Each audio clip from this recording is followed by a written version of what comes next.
80 காலகட்டத்தில் தமிழ் சினிமா இயக்குனர் இமயம் பாரதிராஜாவின் மாய வலையில்தான் இருந்தது. பாரதிராஜா யாரை அறிமுகம் செய்து வைக்கிறாரோ அவர்கள் புகழின் உச்சியை அடைவார்கள் என்கின்ற எண்ணம் அப்போது பலருக்கும் இருந்தது. அது நடிகையானாலும் சரி, நடிகரானாலும் சரி, பாரதிராஜா அறிமுகம் செய்துவிட்டால் அவர் சினிமாவில் உச்சம் தொட்டு விடுவார். அப்படி உச்சம் தொட்ட நடிகர் விஜயன்தான் தனது குடிப்பழக்கத்தால் வாழ்க்கையை தொலைத்தார். இந்த செய்தியில் அவரின் கண்ணீர் கதையை பார்க்கலாம். பாரதி ராஜா இயக்கிய கிழக்கே போகும் ரயில் திரைப்படத்தில் பட்டாளத்தான் கதாபாத்திரத்தில் அறிமுகமானவர்தான் நடிகர் விஜயன். அந்த படத்துக்கு பிறகும் பாரதிராஜா விஜயனை விடவேவில்லை. பல திரைப்படங்களில் நல்ல நல்ல கதாபாத்திரங்களை அவருக்கு கொடுத்தார். நிறம் மாறாத பூக்கள் திரைப்படத்தில் விஜயனுக்கு மாறுபட்ட கதாநாயகன் கதாபாத்திரம் கொடுத்து அழகு பார்த்தார் பாரதிராஜா. அந்த படம் மிகப்பெரிய அளவில் வெற்றி பெற்றது.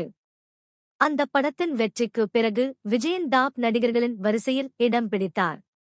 அந்த நேரத்தில் தான் இயக்குனர் மகேந்திரன் தமிழ் சினிமாவில் தனக்கு என தனி இடத்தை உருவாக்கினார். அவர் இயக்கிய முள்ளும் மலரும் திரைப்படம் மகேந்திரனை தமிழ் சினிமா ரசிகர் மனதில் தனி இடத்தை பெற்றுக் கொடுத்தது.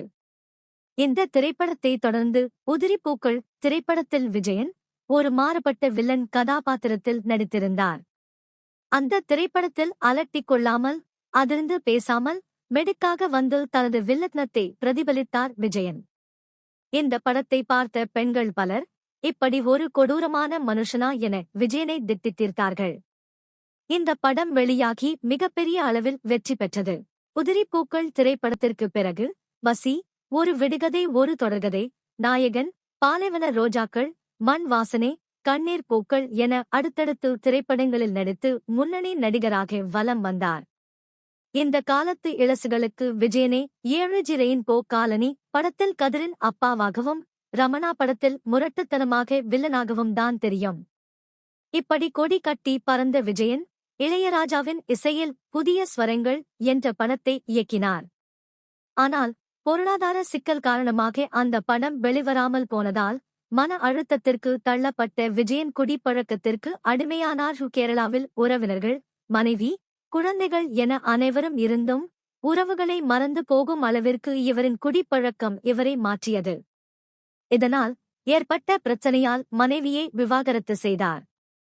குடிப்பழக்கம் விஜயன் வீழ்வதற்கு முக்கிய காரணமாக இருந்தது என்று சொல்லப்படுகிறது. ஒரு கட்டத்தில் விஜயனுக்கு பட வாய்ப்பு குறைந்து போனதால் யாருமே இல்லாமல் தனியாக வாழ்ந்து வந்தார். கிடைத்த கதாபாத்திரத்தில் நடித்து காலத்தை கடத்தி வந்தார் விஜயன். கவனிக்கவும் ஆள் இல்லை, உணவுக்கும் வழியில்லாமல் சதா குடித்துக் கொண்டே இருந்த நடிகர் விஜயன் திடீரென ஒரு நாள் யாருமே இல்லாத அறையில் அனாதையாக இறந்து கிடந்துள்ளார். இதையடுத்து அவரின் உடல் கேரளாவில் உள்ள அவரின் உறவினர்களிடம் ஒப்படைக்கப்பட்டு நல்லடக்கம் செய்யப்பட்டது. எப்போற்பட்டவராக இருந்தாலும் தவறான பழக்க வழக்கம் இருந்தால் கடைசியில் வாழ்க்கை இப்படித்தான் இருக்கும் என்பதற்கு நடிகர் விஜயன் ஒரு உதாரணம்.